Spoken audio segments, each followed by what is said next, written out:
Nicknamed Trey, but formerly known as William Gates III, Bill Gates was born in 1955 in Seattle, Washington, into a family of affluence and power. His father, William Gates II, measuring 6 feet 7 inches tall, was an attorney who co-founded Preston Gates and Ellis, a law firm that had offices across the United States and China. As a man highly involved in politics, William Gates holds quite the laundry list of accolades, as he sat on the board of eugenicist Margaret Sanger's Planned Parenthood before the era of Roe v. Wade. Not only that, but he was also the face of a state income tax initiative in Washington state. After his late wife passed, William Sr. married Mimi Gardner, longtime friend of Teresa Heinz Kerry. Mimi is fluent in Chinese and served as former director of Asian art at the Yale University Art Gallery. But let's get back to the late Mama Gates. Because in addition to popping out Bill Gates, she also had 2 daughters, Christy and Libby. And Mama Gates, who also is known as Mary Maxwell, started off as a humble schoolteacher and eventually became chairwoman of United Way. She came from a long line of money and power, as her father was a wealthy banker and her grandfather served as president of the National City Bank in Seattle and was the director of the Seattle branch of the Federal Reserve Bank. Side note, how come when you travel down the rabbit hole on virtually any topic, the same creatures are always festering down at the bottom? With a bloodline like this, it seems like, for Bill, the path ahead was clear. In all of his biographies, there's an emphasis on Bill's intellect that manifested early on in childhood. He was smarter than the other children. He was different. He was destined for success. When Bill was of age, he was accepted into Seattle's most exclusive and prestigious Lakeside School, where he bragged to his teachers that he'd be a millionaire by age 30. Lakeside was able to collect enough funds through donations to purchase something only big companies could afford in the 60s, a computer. The story goes like this. Bill taught himself to code by reading the computer handbook, or in other words, was able to get the computer to perform tasks he wanted to execute. And he and his buddy, Paul Allen, formed a club called the Lakeside Programmers. And hold up, Paul Allen is 2 years older than Bill? But Paul's over here looking like he's 40, while Bill looks like the perfect target for a game of dodgeball. Anyway, somehow the Lakeside Programmers, composed of minors, went on to make business deals with computer corporations during that time, getting paid to find bugs in the software and write computer programs. Bill is credited with making one of the first computer viruses during this time. Maybe this was where he learned that by creating the computer virus, he could profit from its removal. Bill took the SAT twice so he could get the perfect score, and he came close at 1590 out of 1600 and was eagerly accepted at Harvard, where he attended college but would never graduate because his vision of having a personal computer on every office desk and in every home took precedence, and his company, Microsoft, took off with the help of his old high school buddy, Paul Allen. In 1980, Microsoft and IBM struck a deal, and the rest was history. 6 years later, Microsoft was launched on the stock exchange, and Bill and his best buddy Paul became instant millionaires. Though before his death in 2018, Paul Allen wrote in his memoirs that Bill was a bully who tried to cut Paul's share in the company as Paul was recovering from cancer. In 1994, Bill married Melinda French, a marketing manager at Microsoft and daughter of an aerospace engineer from Dallas, Texas. Which really makes my Operation Paperclip senses tingle. I don't know about you. Today, Bill Gates has a net worth of $98.9 billion, is heavily involved in politics, and is known worldwide as a philanthropist, having established the Gates Foundation in 2000 with his wife, his father, and Warren Buffett. The foundation has become the largest private foundation in the world, holding around $50 billion in assets, with its stated goals claiming that from poverty to health to education, the goal is to improve the quality of life for billions of people. And for decades, the Gates Foundation has given free vaccinations to people in the third world, while Bill has become more and more politically outspoken, lining the pockets of our elected officials with Federal Reserve notes. Which is really rich because Bill started a movement for billionaires to give away most of their wealth in philanthropic endeavors. Bill is one of the richest people in the world because of the wealth he gained from Microsoft stock.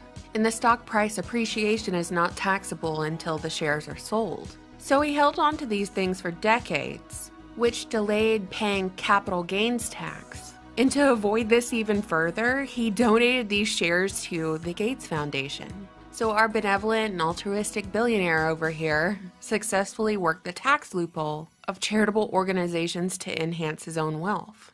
If what they say is true and money is power, Bill Gates is one of the most powerful people in the world. So do you think our dearest Google bots and our beloved YouTube employees are still watching, or can we finally talk about what we want to talk about without the algorithm bearing this video 6 feet under the search engines?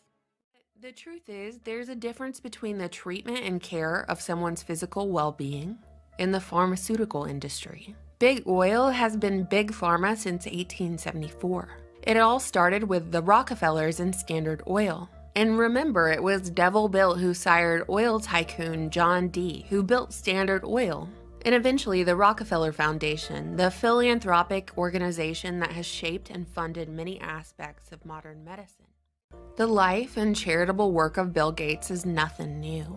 Bill Gates represents the continuum of Rockefeller medicine, or the continuum of their long-established formula of problem-reaction-solution. But exchange big oil for big tech, and now we've arrived in the present. Do you ever remember electing Bill Gates so that he could influence your daily life and the legislation of your country? Neither do I. Do you recall at any point in this video me saying that Bill Gates attended any form of medical school or training in the medical field? Neither do I. So let me give you an interesting timeline of recent events. In 2013, Bill flew on the Lolita Express with our favorite notorious Mossad blackmailer who didn't kill himself, Jeffrey Epstein. Through this connection, Bill Gates made donations personally directed by Epstein. In 2014, a man was arrested at Bill's estate for possessing 60,000 photos of children. But apparently this dude got the DuPont Air treatment with a mere slap on the wrist, being ordered to stay away from children.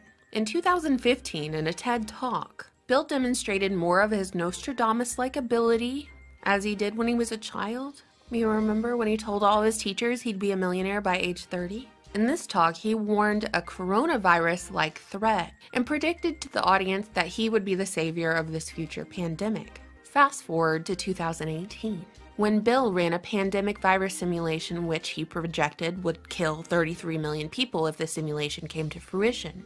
1 year later, in October of 2019, the Gates Foundation hosted Event 201 at the World Economic Forum in New York, which was a high-level pandemic exercise that played out a novel coronavirus pandemic with potentially catastrophic consequences. On February 28, 2020, Bill Gates called coronavirus the once-in-a-century pathogen we've all been worried about, as he sounded the alarm for world leaders to respond accordingly. A few weeks later, Bill Gates stepped down from the Microsoft Board of Directors, which he said was in an effort to dedicate more time to philanthropic priorities including global health and development. With all this newfound free time, Bill decided to do an AMA on March 18th, or in other words, a question and answer session on Reddit. In this question and answer session, Bill disclosed his goal of having digital certificates for any and all people to show who has recovered from coronavirus or been tested recently, or if they've received their coronavirus vaccine. Microsoft and MIT have collaborated in developing tattoo markers to show if you've been inoculated. Bill has also been working on the ID 2020 project, which is a digital ID microchip implanted under the skin that, when scanned, would show identification information. It's reported that refugee populations will be the first to receive ID 2020. There's talk of implementing the system in the United States, starting with the homeless population of Austin, Texas. With all the fear surrounding this pandemic, many will not have to be forced to get something as Orwellian as a government microchip. They'll ask for it out of fear. Their consent will be manufactured. But will yours? This is a very slippery slope to social credit scores and not being able to leave your house, unless your microchip is firmly implanted and updated. Announced on March 30th, the United States government has cut deals with Johnson & Johnson, and Gates funded Moderna Incorporated to work on a coronavirus vaccine. Yes, you heard that right. The same Johnson & Johnson that is responsible for cancer-causing baby powder that they knowingly sold for decades. The same Johnson & Johnson that has been sued for billions of dollars for fueling the opioid crisis and pushed good people into an early grave. Yes, that will be our savior, making a rush and experimental vaccine hundreds of millions of people will inject into their bodies out of fear. To conclude here, I'm not making any outrageous claims or theories about Bill Gates. I've simply told you the background of one of the people who stands to benefit the most from what is happening right now. From being financially invested in the cure, to the potential of mass surveillance in an Orwellian state in the form of a microchip. In this video, I told you exactly who Bill Gates was before Microsoft, and I've told you exactly who he is after. Bye!